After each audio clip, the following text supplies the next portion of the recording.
right, welcome back, ladies and gentlemen, boys and girls, to game number 2 coming at you. Vega Squadron, NaVi, here in this best of 3. Game number 2, NaVi up 1-0 here. Elimination match. The winner moves on to the playoffs. The loser is done here in the Summit 7 European qualifiers. We're going to find out if we're going to a game 3 or not. Right here with, again, NaVi up 1-0. I'm Bricky CPK, joined by Z-Rock here. Wait, I have to double check. Is this a replay?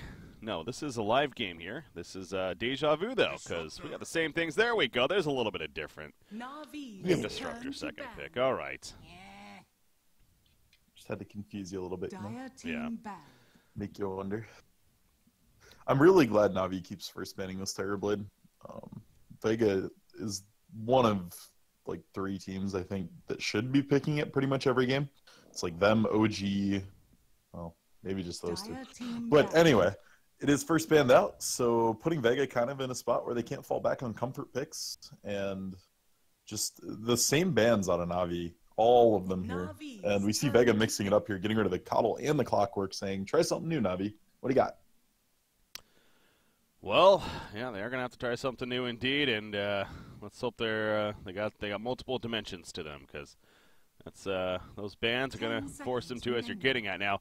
Storm Spirit again was kind of the key last game. We stressed it. It was such a smart final pick, to be fair as well, because of the lineup of Vega Squadron and how across the board they clearly were lacking crowd control for the most part. They do get Disruptor now. He brings a little bit more, you could argue, but it's not like okay, they can't pick Storm Spirit now. I mean, they still couldn't be just fine. They definitely need something else to go along with the Disruptor at the very least. Warlock will be taken by NaVi, though. Any stun at this point, though, because what Disruptor does is gives you an ability that guarantees you can get something off on the Storm. And so if you pick a stun after that, Spirit Breaker works just fine. Then you can static into stunning him, and from there on out, it's not nearly as bad. Disruptor's kind of the enabler, because like if they would have had that last game, then it's a lot easier to drop Chaotic Offerings on him or Tusk Punch him. Any of the CC options they did have available. 10 seconds remaining. So Vega with the SP Darkseer, they're gonna run at you. 5 seconds remaining. Yeah, that's gonna be annoying.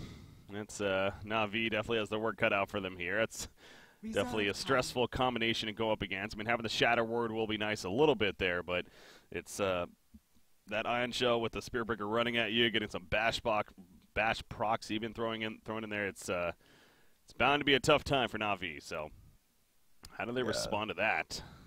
This 4th pick. Well, all right. So you know Vega is going to be playing hyper aggressive at the level 3 to 5 mark on their off lane. Vega also has a nice little 3-man opening here as far as a recovery potential. If they're behind, the chance for hitting a vac wall into a kinetic field static storm is there, and that'll turn a fight unless you're down like 20,000 gold. So if you're NaVi, you want to be looking for greedy but safe heroes. So the storm could still be an option. I could see a TA being an option for them as well here. The Ion Shell does indeed just destroy Refraction, but it's a hero that once you have Blink, you can be relatively safe. The Puck, definitely a very strong potential here out of NaVi. And it kind of pairs well with the Warlock tree. It's just a question of, are you too all in on Teamfight if you go that way? Yeah. Because you've already got Overgrowth, you already have Chaotic Offering. Teamfights are kind of your bag right now.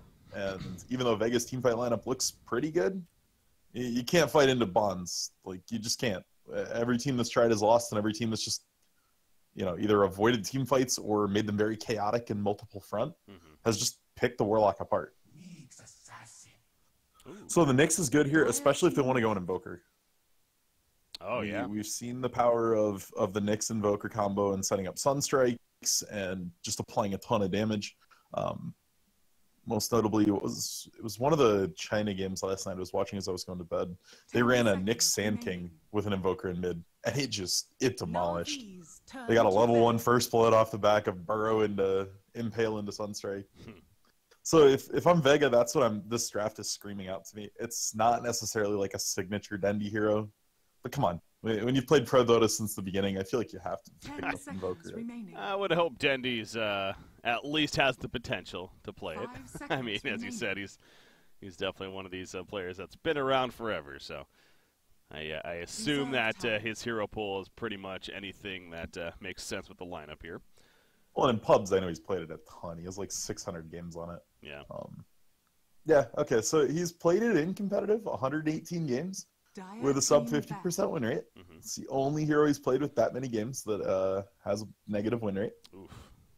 It's actually the only hero in his top 20 with a negative win rate, period. So we'll have to see. Yeah, then like his win rates are monstrous. Remaining. It's like 60% on anything he's got 60 games on or more, except 5 in Invoker. seconds remaining. So Wow. we'll have to see. Vega picking up the Slark here. This does a couple things for them. It gives them a very nice way to take these fights very late game. You just trade constantly, you get a bunch of essence shift stacks, and then you're just this beast running around. And it provides a buff target. So they could also look to an Invoker themselves between Pounce and Spirit Breaker Charge. You've got a couple ways to get that off. But I like something like a Puck out of Vega more, actually, than even on NaVi. It rounds out their draft nicely, because they're not as cooldown reliant. You've got Glimpse to pull people back. Static Storm works super well with Coil, like maybe even better than with Kinetic Field, because if they're stunned under a Static Storm, it's even better than being Kinetic Fielded. So 10 seconds we'll have to see remaining. what they want to go here. Lena's still an option that's in the pool. That's been picked a 5 lot seconds remaining. with mixed success. Yeah. I'm assuming you were sleeping already. You didn't see the Shadow Lena time. with the MKB yesterday, did you? No. I didn't watch that. Lena went like a pure right-click build and destroyed her racks in like 3 seconds. It was filthy. That was in the Chinese Dota? I believe so. I think it was LG. I think it was Vici against LGD, maybe. Okay. Yeah, I was half asleep. So we do see a TA ban here on a NaVi, not wanting to give that back to Vega, thinking it was a problem in the early game. The OD ban, I see the idea behind it, but I feel like your team already handled it pretty well, but just doesn't want to play against an OD. That's fair. That's kind of what you get to do on the 5th ban. Yeah. What do we not One want part of to it do? is if OD gets desperate and just slams an ult, it can actually break Vega's team if it does like no damage. If you burn out, because it's a huge mana burn if it doesn't hit a damage threshold, and if you're burning out 10 Darkseer, seconds Disruptor, remaining. and Slark's mana pool, they become so much less effective. Dragon Knight. Oh no.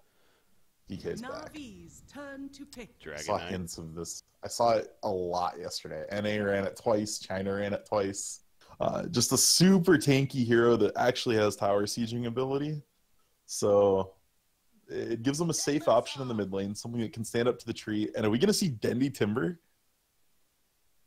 Huh. That's a relatively new one, actually. Unless it goes Warlock. No, he's Timbersaw. No.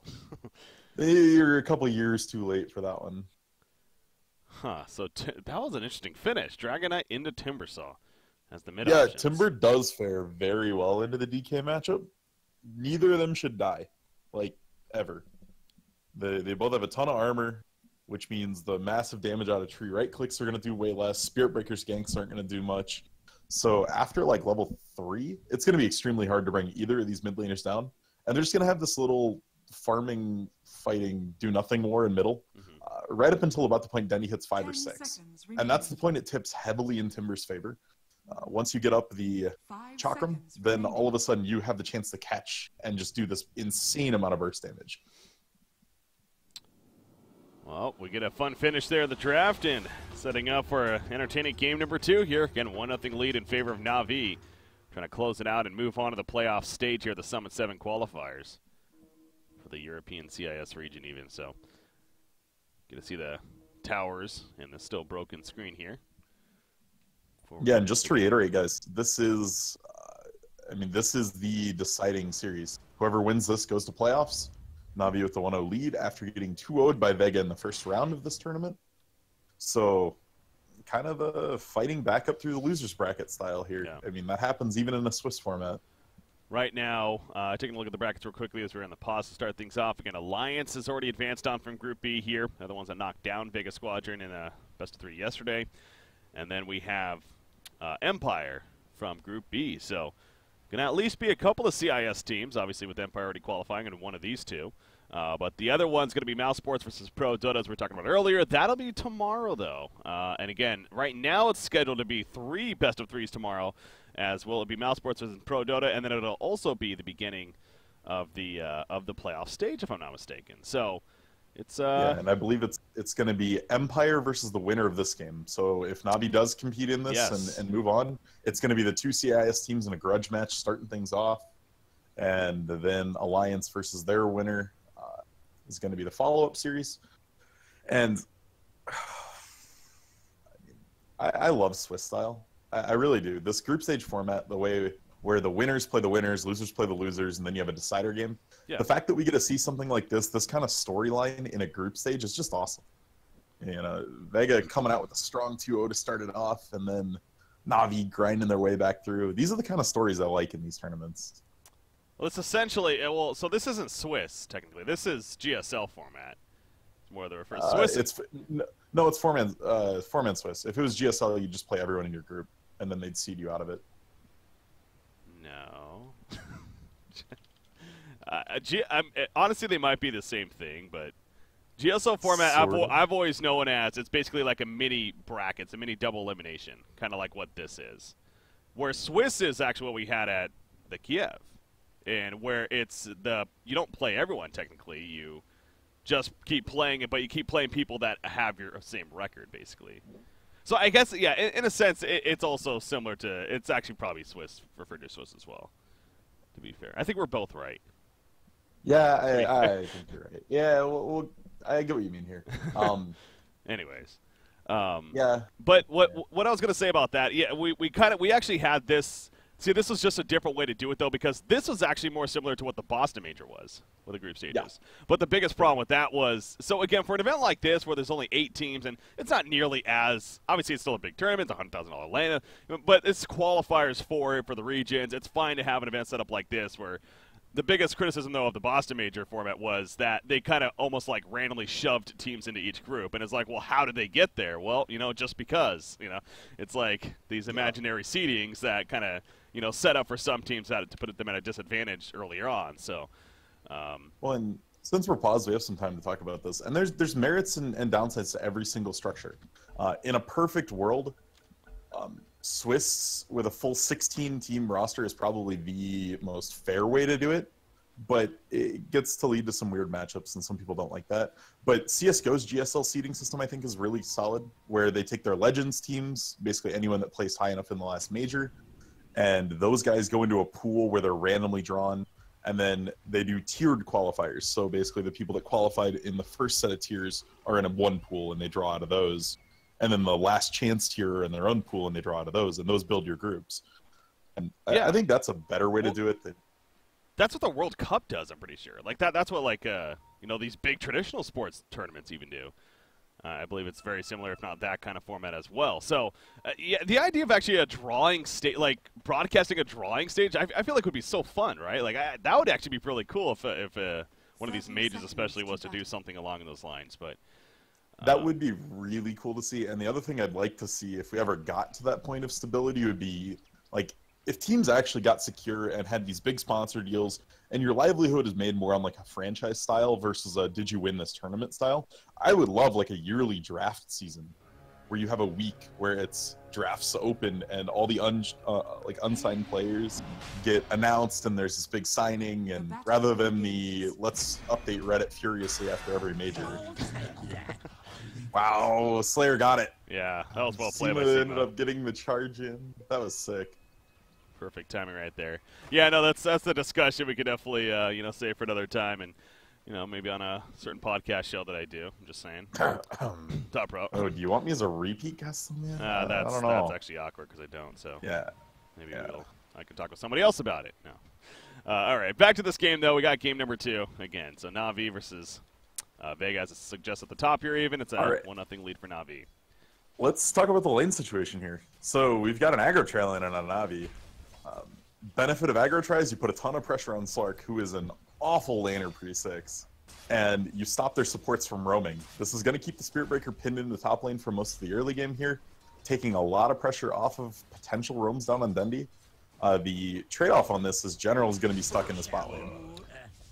Wow. God, I hate myself right now. Did you miss it? See, technically I didn't because I literally caught it right as he flipped over dead. But I missed the important stuff, yes. All right. I happen to be going to the other lanes quickly. Competitive breakdown right now. Slark didn't realize there was an Invis tree standing on top of him. Slark skilled up too early and took S and shift instead of pounce at level 1 against Trilane.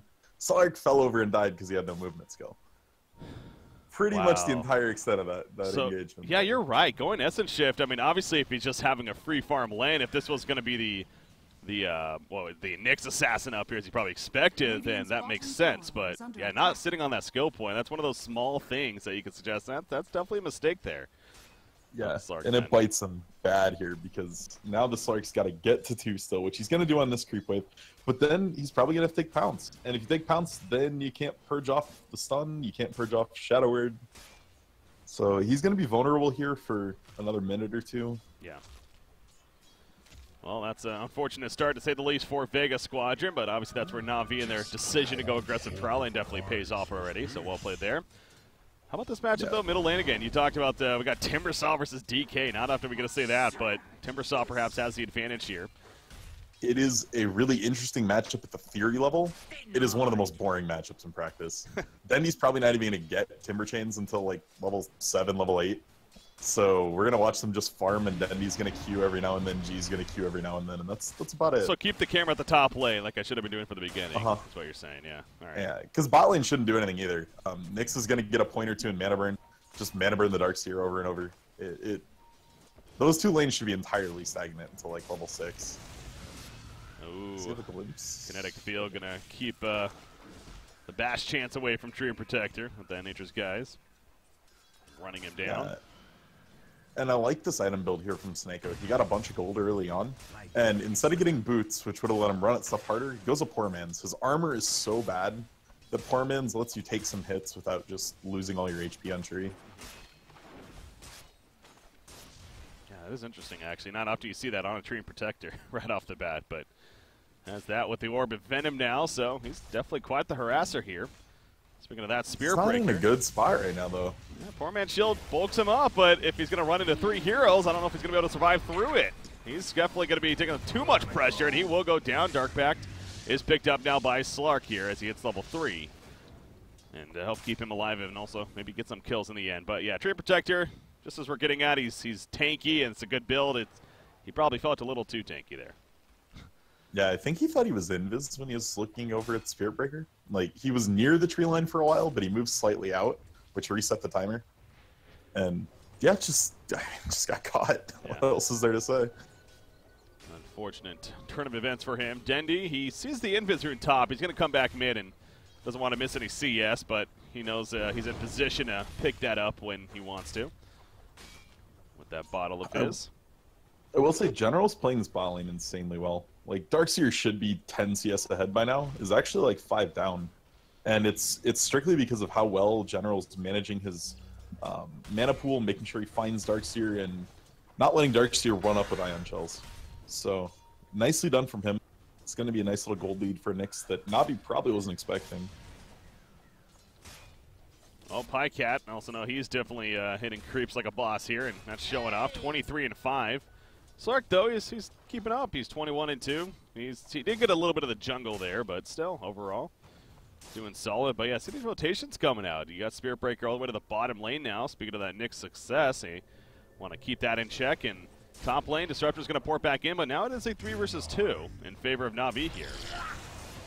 Oh, Pounce. They're going for Snako. He's actually going to have to TP out, but he's taking the tower damage, but he gets out. And no, he does not get out in time. What do I say? He got clips back right there and eventually killed off. So now Pycat actually on the run. Dark Pact going off right there. Did use that magic stick. It's not enough, though. He goes down. Warlock at least will escape, but, well, that worked out beautifully for Vega. Yeah, minor positioning mistakes from Snako are really costing him in this lane. Just, you can't play up under tower. That's just way too risky. He got pounced in tower range. Afterlife, though, in a bit of trouble. No boots yet. Oh, not going to be brave. All right. He's going to run here. General wants to chase after him, though. He does have an impel. Yeah, Pycat is NaVi's calling this lane lost. I mean, they're just going back to a defensive try. It's not about killing the Darkseer. It's about just getting Pycat farm again. Yeah. They're calling the trial lane done. They ended up getting General level 5, almost level 6. So pretty good time to call this loss if you're going to.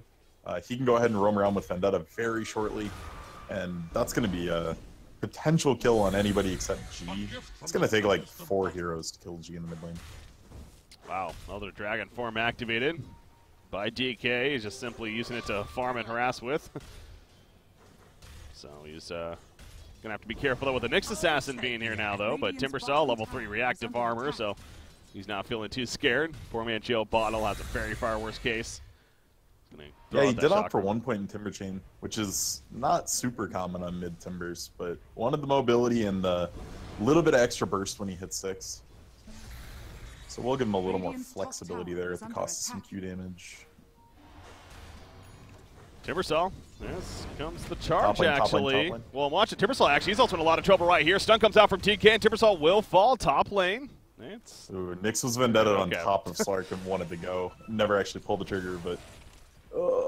So yeah, Dundee falling, I was busy staring at top. Was he not as, like, with any reactive stacks? I don't even know. I feel like he did, but honestly, the Spirit Breaker just charged in, and then with a port in from Disruptor as well, DK landed his stun after, the Tail Whip, and Dragon Tail even, and just simply did more than enough damage to take him out, so. I like Tail Whip. Let's rename it. Yeah. I knew it was Tail something. And he's going home, boys. Oh, yeah, he just got glimpsed, didn't he? That's awkward. Disaster. Yep. See ya back at base. That's got to be careful when TPing in against the Disruptor. So he's going to have to walk all the way back, and another Dragon form activated again by the Dragonite right here. So DK, he's been doing fantastic. Not only has that kill now, but 46-9 here, as takes a little bit of pressure from the Q, the Whirling Death of Timbersaw. Yeah. The real U does have a Midas in his quick buy right now, and if he does end up committing to that, that kind of tells you that Vega is perfectly content running this game as long as they can. They're in no hurry to go early. They don't feel like they need the Shadow Blade on Slark for the early pressure. So we'll have to see if he does commit to that. The one risk of that is if General gets a couple kills and gets ahead, Real U is going to be food for him for a very, very long time. Dark's here right here. He doesn't know he's in a bit of a trap situation. He has a surge, but gonna need to use it pretty quickly. Bash. Yeah, he gets the bash off. It's only level 1, or it's level 2 actually, but that's a not really enough. really long surge. Yeah, the Shadow Word's gonna not Last be tick. enough damage. Oh man, that was actually really close. Regen though, just enough to keep him alive. So I'll make it back. But you're right, that surge seemed like it lasted forever. Right there, 6 seconds even. Yeah, it's long. Keeps him alive. And that's what you get by not going that early point in vacuum or that early point in the wall.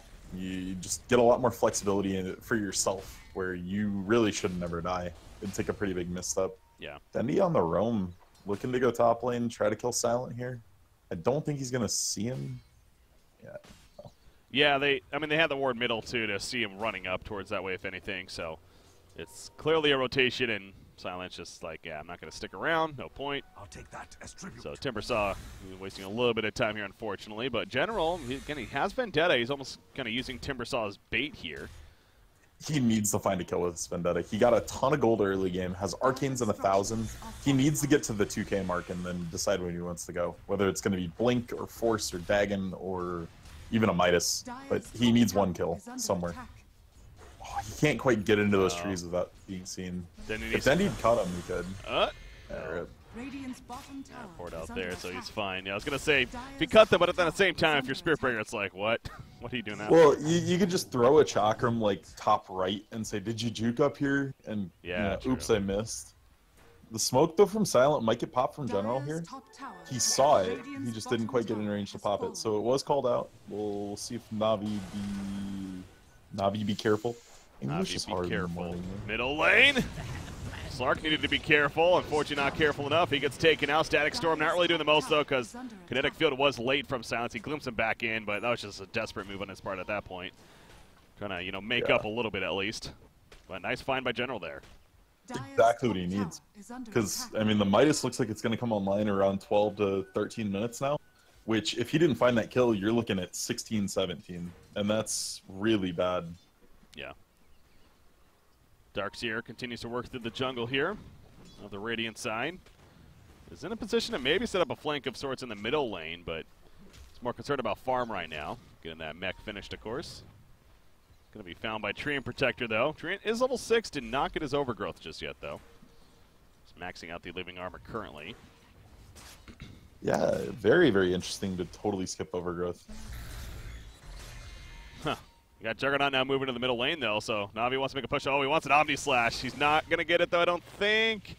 Oh, he will get the vision at the last second. Living armor's up just in case as well. And he's going to run away. But the charge coming in. He charged a creep, however. And charged through him. And he'll just spin away. That vision was so close. Yeah. Just saw the tail end of him. So good time in there from Pycat. Middle lane, Dendi. Again, the reactive armor 20 stacks up, so he's going to be very tough to take down. What we saw earlier, they were able to burn through it. This time, he timber chains away, and they'll forward. And he does have Treant Protector nearby, but again, Treant does not have overgrowth just yet. Glimpse back in. The kinetic field static storm combo. This time will land, and down goes Timbersaw. I can't do anything about that at that point. And Spirit Breaker looking to catch more. Juggernaut caught initially with that stun, but now they want Treant Protector. And he's just simply going to try to run away. Has another living armor to use. Afterlife, meanwhile, feeling some pain. The chaotic offering coming out, and actually Darkseer will get picked off.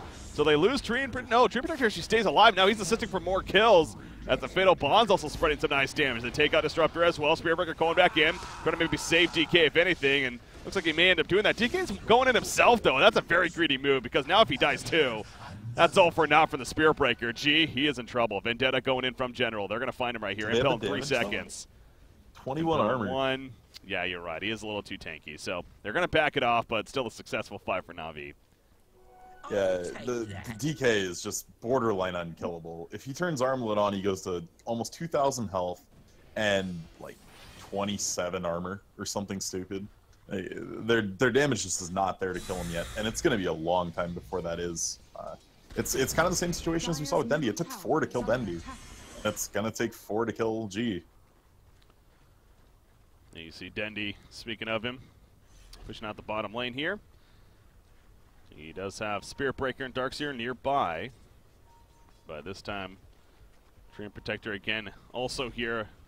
Go back to the choice again, passing up that overgrowth. Still doesn't have it. I'm sure at level 7 he's probably going to get it. I mean, especially with what happened the last fight, like it would have been nice to have throughout that, so. Yeah, I mean, they're really posting up hard here looking for Dendi with this deep ward from the Vega side. But yeah, it's a little strange, especially when there's a Ion Shell on Dire's side just to rip through the living armor.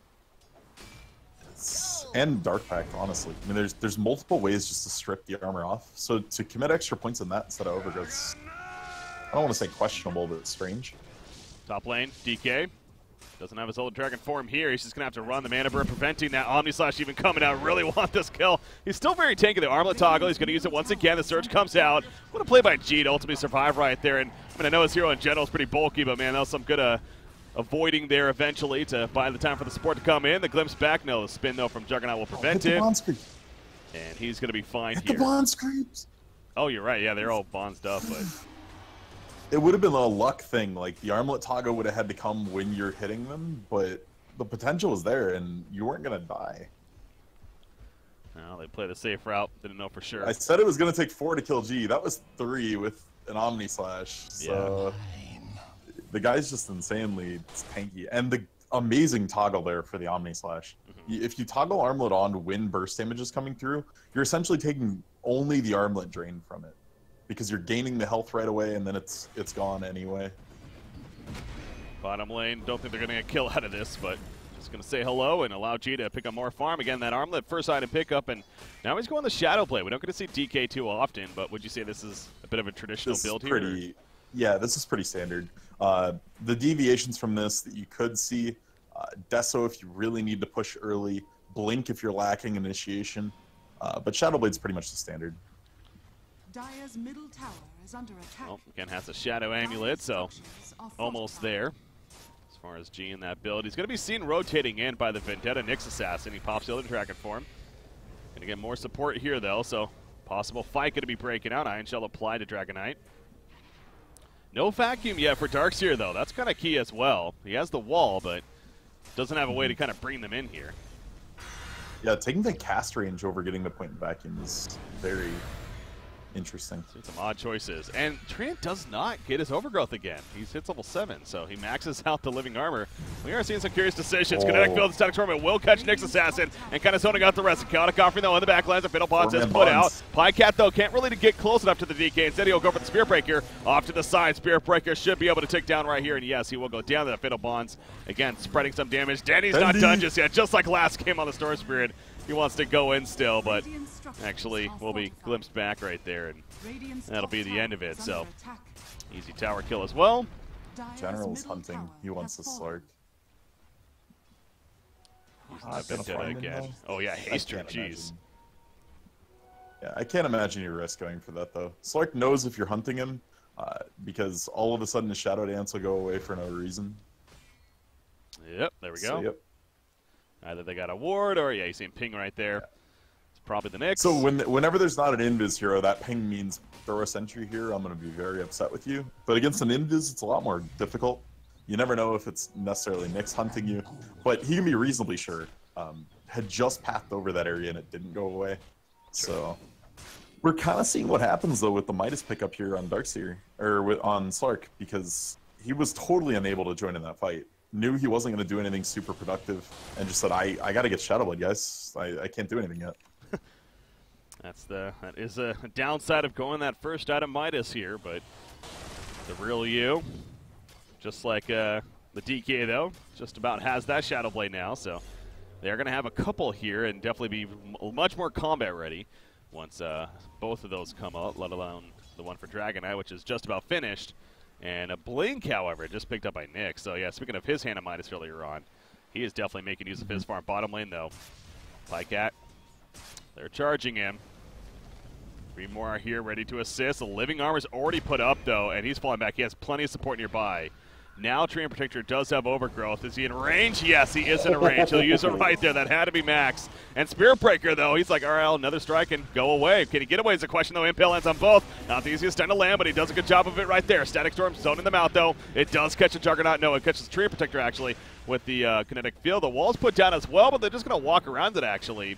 Glimpse back on a Timbersaw, but is it going to be enough to save their teammates? Impale's ready to go again for Nyx. He opens, he misses the Impale. Mentioned earlier, it's not the easiest stun to land, but it's going to be enough still to take out Disruptor. And maybe be the end, unless Stark's here. Well, he could still be in some trouble, actually. He's going to surge. Should be out if he just goes straight left. Middle tower. If he tries the greedy Ion Shell? Yeah, then Nyx Spite Carapace stun comes out, and now he's in trouble. Yeah, Tree's literally hunting him, porting to a different tower, keeping his invis through the port. Can't find him, though. No. Takes the wrong juke path. He is buying a lot. To be honest, the kill potential on him there is still pretty low. Yeah. He has another surge left after this one in a full-on, but that was entertaining. I love watching people when they just have the Shadow Amulet using it, because you can use it while you're running and don't stop until your fade time is up. So if you do that and constantly just spam move, you can drop in and out of targeting every 1 point whatever seconds, which can be kind of funny. You can disjoint an Omni Slash is the big thing with it. You see, G, he has gone straight into the Silver Edge here. At least he has that queued up. And interesting. Timbersaw, is that kind of the key? Well, okay, so the way Silver Edge works on Timber, it doesn't get rid of any reactive stacks he has, it just stops him from generating new ones. So if you go on him when he has 0, it makes him incredibly squishy. If you'd go on him right now when he's rolling 20, it doesn't do anything. That's so it's good. It does help him in the man fight against Juggalot, though, because it takes away Blade Dance. Well, we got Pycat being opened on right here by Slark. Slark realizing this might have been a poor decision, though. Shadow Dance is popped. Very much defensive abilities used right here as far as Static Storm. He gets out of the overgrowth immediately, though, due to the Dark Pact, and he will take out Juggernaut in the end. So a nice overgrowth initially, but obviously didn't matter on the part of Slark at least. The Chaotic Offering used, but they're spread out pretty well. Warlock being run down and gets killed. And Alcima, he wants another target, but I don't think he's going to find it, actually. And the Warlock Golem just almost seems lost here as far as what he wants to do. Poor guy. Yeah, his owner's dead, unfortunately, so a lost has to puppy accept death as well. Of New York. I'm so sad now. G? Uh-oh. I don't know if they're killing him, though. It's G, yeah.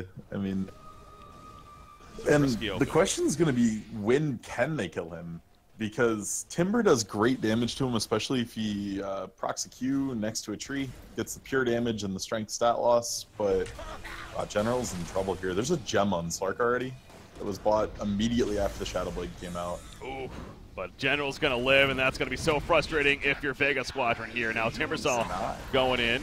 Again, has that reactive armor, though. The Bloodstone 12 charges, so he's not too worried Casual about that. Ion Shell on a creep ended up bringing Nyx down in the end. Oh, you're right. Yeah, wow, jeez. Okay, so they do get the kill.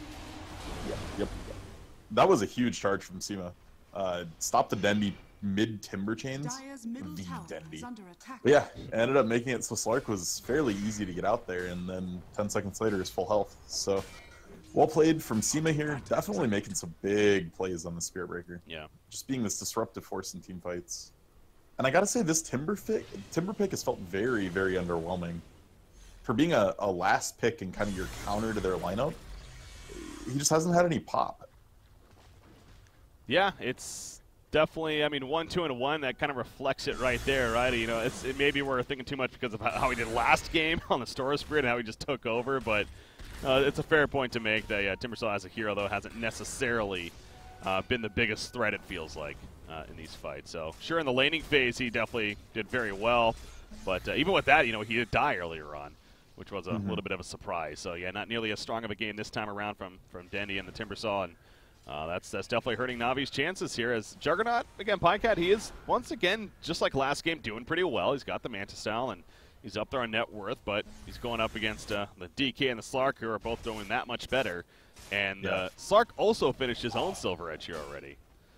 Yeah, that came up quick. I'm loving what Pycat has in quick fight here. Maelstrom on Jug has been long forgotten, and it's still the best damage item you can get in the game, and it, as far as the amount you spend on it. And it's going to be absolutely crucial in trying to eventually bring this DK down. It's going to compound so well with everything they do. Eventually, when the Maelstrom comes out, Ion Shell is going to be proccing it, Thunderstrike, Dark Pact. There's so many ways that it's going to just do a ton of damage. Yeah. If they get there. I mean, at this point, Vega might not let them. Vega's being very, very oppressive in their approach. They are. 3 heroes down here at the bottom lane trying to get this tower. There goes the other Dragon form. It's level 2 currently, so a little bit more enhanced here. And he's going to be ported on, actually, so be careful about this. Somebody got glimpsed back. Look at Dendi. Yeah, he flies in right here, but looking to make a play and kind of run them down, actually. Tree Protector doesn't have died in the midst of it. Disruptor, though, he is going to be chased down, and a spin comes out from Pycat. But now here's the real you. Slark coming to the party. Spirit Breaker also joins, and they're going to take out Dendi on that Timbersaw. General, he's going to blink dagger away. I don't even care. Dendi hit the glip chains. That's just too fun. So that's what so it was the glimpse back, and he chained in, yeah. Yeah, so everyone knows the fountain hooking thing, right? You know, your Pudge, you get sent back by your Chen, you hook someone at the right time, and they come all the way back to fountain with you. Yeah. That has now been fixed. That interaction is not yet, though. Ooh, Darkseer. We're not done just yet. Yeah, Darkseer, he is going to be bashed through and pops the mech game, and he really wants to live. We saw him earlier. He made his escape. Oh, my God. Surge coming back up in a second. Yeah, he should be good. 2 seconds till blink. It's got to be a blink impale. Can they land it, though? The vacuum goes off right there, clearing the trees, giving him his path, if anything, but nice. It's not going to matter. That's a really hard impale to hit from General. I mean, I got to say, General actually waited an extra second on the blink till he had Carapace up in hopes that Darkseer had Ion Shelled himself just to get a blink Carapace and actually get an easier stun. But that's a big pickup in slowing momentum here. Navi needed something. They've been struggling to find anything good in these team fights. Last one was a token disruptor kill, and in return you lost Dendi +1. Bottom lane. They're going to push the tier 1 tower in, but it doesn't seem like Vega Squadron wants to give this up necessarily, but they're not going to be able to defend in time. They are nearby. Going to prevent a secondary tower from going down, at least. And we'll see if Navi wants to continue to go with this. They're going to find Disruptor off to the side. General scouts him out. Yeah, lays the sentry down as well. Navi really either needs to get a gem of their own, or they need to get this one off Slark. Like, it's worth ultimates at this point. It's worth committing everything. You desperately need vision control back so that your Nyx has some room to move, and you can get some of these deep wards off the map. Look at Vega's warding right now. It's the entire Radiant jungle. Yeah. That's a lot of aggressive vision down here, as he's pointing out, the middle lane even. He's got a ward thrown in there, so on this bottom side of the map, it's being controlled pretty heavily by Vega Squadron. You look at NaVi's vision, nothing really past the river here for them at this point. So yeah, the split push continues to be very solid by Vega Squadron as well. They Slark's the top lane, he got DK bottom, and both with the silver edge, so they have great mobility right here, and they're taking advantage. And if you're NaVi now, the question is, how do you find an opening? How do you find something? And it's all of their catch really is in ultimates. It's in Overgrowth and Chaotic Offering, and to commit those on one or two heroes is really hard. So I mean, finding Silent here would be huge, but it might just get turned around on them. General's being charged, Static Storm. Oh. Next, he popped that spiked carapace and actually four-staffed out of the kinetic field Static MVP Storm. four-staff. That's a big item to have against He that just combo. picked it up too. Like he has no gold. That was the most recent pickup from him. He's been working towards it for a while, and that's a huge payoff. Get that Spirit Breaker image. I just love DK too. You know, he's pushing the bottom tower during that. He gets it pretty low. Living Armor Supply is going to heal up a little bit, but the point is, he just popped his whole dragon form, and actually, he's gonna. Yeah, Denny's in trouble. Denny's gonna fall right here, even. He got the assistance from Darks here at the end. So I was talking about his tower push, but yeah, that dragon tail, 3.25 second stun. Yeah, and he came out with the Silver Edge too, so there weren't any reactive stacks on Dendy yet, making him incredibly squishy. There's no other armor item on Dendy yet, so he only has 4 armor. That's very low for 27 minutes into the game. But the fact that he wasn't intimidated by the TPs coming in, he just still kind of stood there, and then eventually he's like, all right, I'll Silver Edge away and reset, and obviously we saw the end result right there. So, again, very good play across the board by G on the Dragon Knight, and you know, this pick is definitely proving to be a very good one this game, Yeah. despite not the most popular. I think it's extremely strong in the meta. It's just the laning phase for DK is so boring. You know nothing's really going to happen. Haste Rune, bottled up by Dragon Knight. He's looking for a kill chance. He wouldn't have his ulti for him, but NaVi needs to find something that doesn't require Pycat to be there. That's really hard to ask of them right now, but he needs time. He needs to get to this Mjolnir. wow, that's an easy kill Ooh, right they there. committed a Chaotic lot. Offering in response, so they better at least get the Spirit Breaker. They like to get DK, but I don't think that's happening. Kinetic Field gonna help keep them away, although Timbersaw wants to go in. You gotta be a little bit careful, got too deep here. I believe he got glimpsed back though, so I almost want to say, you know, they could have turned that actually, so glimpsing it back almost kind of saves Timbersaw, but Maybe it would have been a hard kill, but Omnislash was down, Chaotic Offering was down. Yeah, at the very least, I don't think best case scenario for Navi, no one dies there. yeah. If Timber doesn't get glimpsed. But if you're silent, you just want to protect your team. It's fine. You lost one, traded him for the tree. Call it good and move on. Tree opted for a Midas, like very, very, very late Midas. So I don't know what he's gonna do with it. He doesn't have the blink, and we saw how influential that was in the first game. And now you got this Slark, man. That BKP, yeah, it's just, this guy is just getting so much farm. 16,000 net worth. Juggernaut's putting in middle lane, but again, the Elder Dragon form, he's just going to stand his ground. Static Storm comes out as well, pops his Silver Edge. Nice overgrowth right here. Spirit Breaker charging in, though. Dragon Knight is getting fairly low, but now Slark joins the party, and that's where it gets extra scary for NaVi. The vacuum wall combination in the back lines. Not a lot of follow-up after, though. Kinetic Field can't really catch anyone, and instead Slark will pounce away. Mana burn on him, so he is currently out of mana now. And the rest are going to run, so good response from NaVi right there. But no kills coming out of it in the end. Nobody died. I feel like it's going to be the story of many of the skirmishes from here on out. There's just a lot of defensive tools on both teams, and yeah, it's going to be hard to find the damage for many things unless like Warlock gets caught out. Well, how about DK as far as scaling goes? You know, he's going to have a BKB next, but is this a hero that you're going to be worried about on Navi's side as far as, you know, taking off later in the game? I mean, probably slightly more than Timbersaw. Like, you always got to compare it to the matchup they're in. And while his damage doesn't seem as strong in the later game, he ends up just being borderline unkillable, so he'll just BKB, right-click your towers, and they'll fall down. He's a great sieger, which is what they really need, because Slark is not very good at hitting buildings. Timbersaw. He's going to be found here, but don't think they're going to really be able to command without their cores. Although Sima wants to keep them nearby because said cores are coming. Slark, in fact, going to be the first one here. Seneko trying to run. Overgrowth, he's thinking about it. He's like, do I use it? Nah. Be a waste at that point. So yeah, and Slark with a brand new BKB, too. He's in good shape to fight. Good job holding the Overgrowth there, but this is looking a little rough for Navi. Pycat is still farming up well. Full Mjolnir done. That's a lot of damage if he can stick to somebody. Dragon Knight just running in. I mean, he was seen initially by the sentry, but he takes a mana burn. He still kind of goes up a little again. He just feels so comfortable right now. He has that ulti form. He has the BKB impel. It's going to go through, but just to harass, and they're just going to keep this going. Why not? Got level 3 Elder Dragon form now, as we see right there, with the Frost Breath. There they go. They're going to jump Disruptor. That's a good big kill off the bat. Actually, no, he gets the Static Storm off, though, with the Vacuum Wall combo on top of it. In comes the Chaotic Offering in response, but Timbersaw's dropping pretty quickly. Mjolnir on him, trying to help out. It is going to be enough to actually get away with the Timber Chain, but down goes Treant Protector. And NaVi, again, in full retreat mode. Biver going to be run down as well. Double kill for G. Both teams landing some decent ultimates there. Just, again, Vega Squadron, just that much better farm. And this Dragon Knight especially, just so bulky in these fights. Yeah. I mean, getting the static off was definitely important there.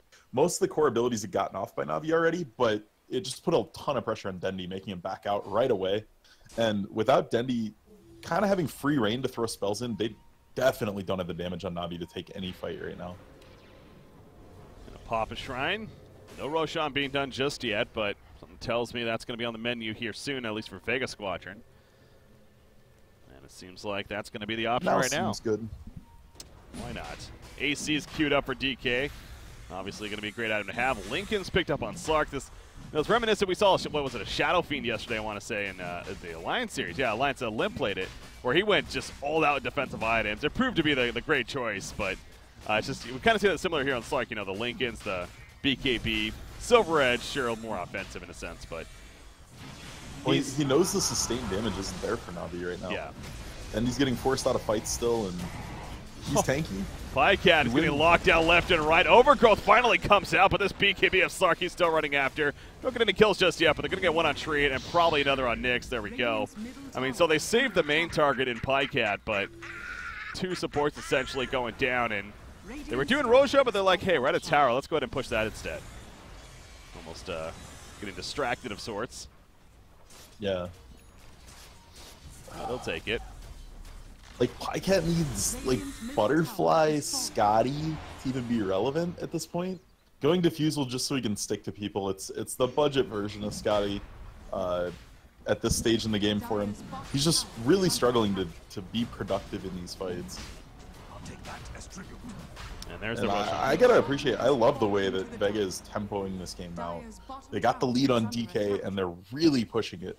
It's let Slark build super defensively, get a greedy Midas, and yeah, super impressed so far with how well Vega's taking this game overall. Yeah, trying to force that third in what would be a final game, of course. At this want rate. We want game 3. Absolutely, especially with this being our only series here today, at least. Yeah, well, we can maybe talk to him and make it a best of 5 game. Yeah, let's just change it up. Let's go the distance, man. Best of 7. That doesn't happen often. Silent. He's going to be spun on and will survive. Nope, General. Glimmer Cape, though, keeping him alive for the time being. Charge coming in. You got to be careful about staying too long here for NaVi. Okay, they do get the kill on Disruptor. And that will... Seneko got picked in mid at the same time, though. Okay. I'll take that. So it ends up being a 1-for-1 there. But now they're wrapping around. Slark, Darkseer coming in. Somewhat of a flank position. They scan them out. Oh, boy. He's going to spin out his Pycat. So Pycat will survive. Can Nyx get away now? He just uses Blink. He's going to be found here. And he's probably dead. Yeah. A lot of upfront damage there. Nothing that he could do to survive. So good find there by Vega Squadron once again. And they keep this lead going in their favor. 20,000 net worth now for Slark. Just over 18,000. Should be a basher up on him very shortly. May end up holding on to buyback until the Aegis is gone. Just not really a reason to spend it, but... I also like how the real you decided to put the Hannah Midas in his inventory rather than the BKB, but he figures he's not going to use the BKB until after the Aegis anyways. Yeah, I've noticed him kind of going back and forth on that. The Midas was in the backpack for a while, but yeah, he feels comfortable. With that attack speed passive, and also, you know, if it's in your backpack, obviously the timer, the cooldown is much, much longer, so perhaps that has something to do with it as well. Wants to keep the efficiency of the Midas up. I kind of wish Dendy went a more aggressive build. Like, went hyper defensive, Bloodstone, Hood, duels into plate mail, and I feel like something like Bloodstone Blink Ags maybe would have given them the damage they needed. Because right now it doesn't matter how much damage you tank on Navi's side, you've got to do enough, or you're never getting through this lineup. Yeah. And they're not even going to remotely try to fight right there. Obviously they feel pretty scared, especially with the Aegis on a Slark. Definitely not looking to pick any fights. By the way, DK's level 25 talents are one of the funnier ones. He can either double his armor and regen on Dragon Blood, so 24 HP a second, 24 armor, or he can just fly like a race car. Wow, yes. That's 75 move speed. It's insane. Oh, they catch Slark, or this is going to be enough, though. Root comes out with the Shadow Dance to use, and the Chakram does plenty, but not enough, and Slark, he'll be fine. He does have the BKB back in his inventory now. So yeah, he's kind of swapping around a little bit. So Navi right now is just hoping to get to the Nyx Ags, and then you just Burrow Strike Nyx now that you're pretty much down to defending your base. You have one tier 2 left, it's going to fall here eventually, and then you just Burrow Strike Nyx behind your own tower and mana burn out like crazy. If you can keep the Dire Squad out of mana, it ends up being basically just DK clicking buildings. So it eliminates a lot of the threat. So that's what they're trying to get to, is just the siege potential, where they can just stall endlessly with the Nyx Ags. Secondary tower top lane, easy tower kill up here. What? That'll be all. Wow, Pycat opted for a BKB. Top tower has fallen. He's already struggling to find relevance with his items and do damage. Ended up going more defensive.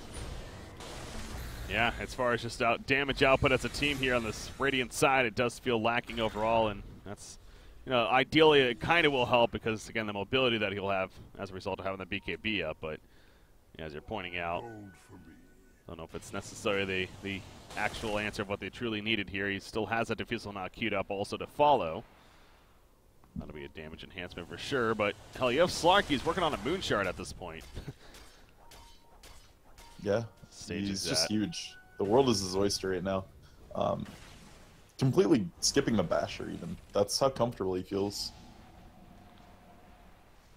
Yeah, I'm looking at all the talents of DK again, one we don't see in general. The 10 strength, 40 damage, and 300 life. So he's 23, almost 24 here. So we'll keep an eye on when he gets 25, what he goes for. Slark, his 25, and he just get the 12 total stats. Timbers kind of matters. 6% Whirling Death attribute reduction is really huge in this game.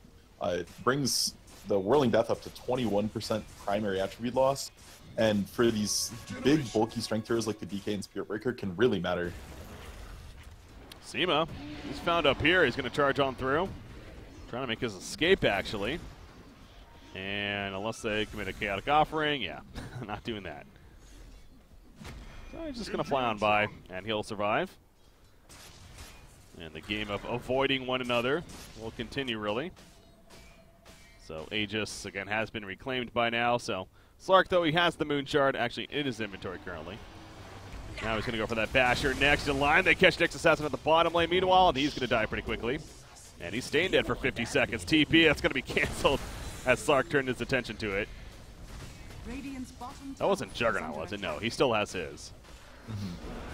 And they're going to push this tier 3 aggressively now. GT comes out.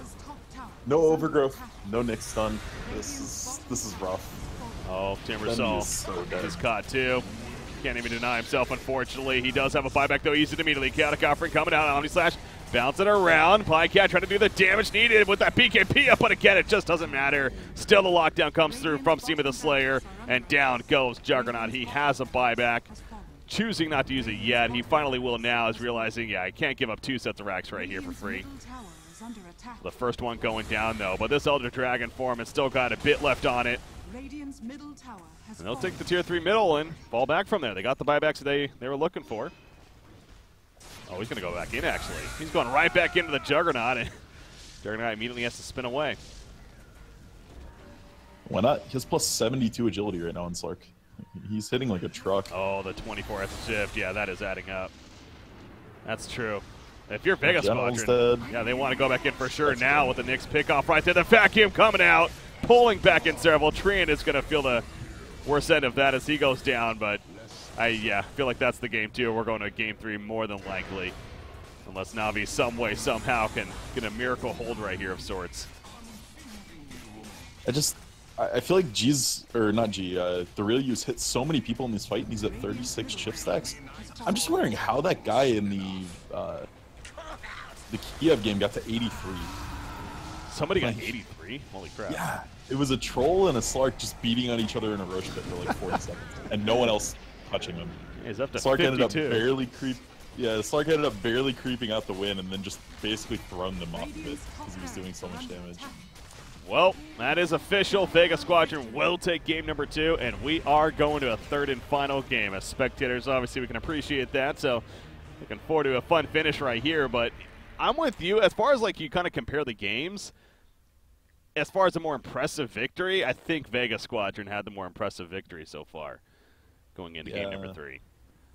Yeah, I mean, they outdrafted. This draft was a crushing outdraft. Yeah. And we really got to see it. And honestly, Warlock's 0-2 in this series. And I mean, I was mentioned a couple days ago, I don't think Warlock is in the powerhouse spot everyone else is putting him in. Is he a viable pick? Yes. Does he fit in a certain team comp? Sure.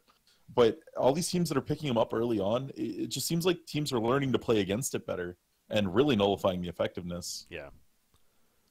Well, in the end, NaVi coming up short, but they're going to have a chance to readjust again and go into a game number three here. So, going to be a fun finish indeed, but guys, stay tuned. Breaking CPK, joined by Z-Rock here. We got game number three of the Summit 7 European qualifying action. Again, elimination match here to come down to the final game. Winner goes on to the playoff stage to face Empire. Loser will be done here in these qualifiers. Stay tuned, guys.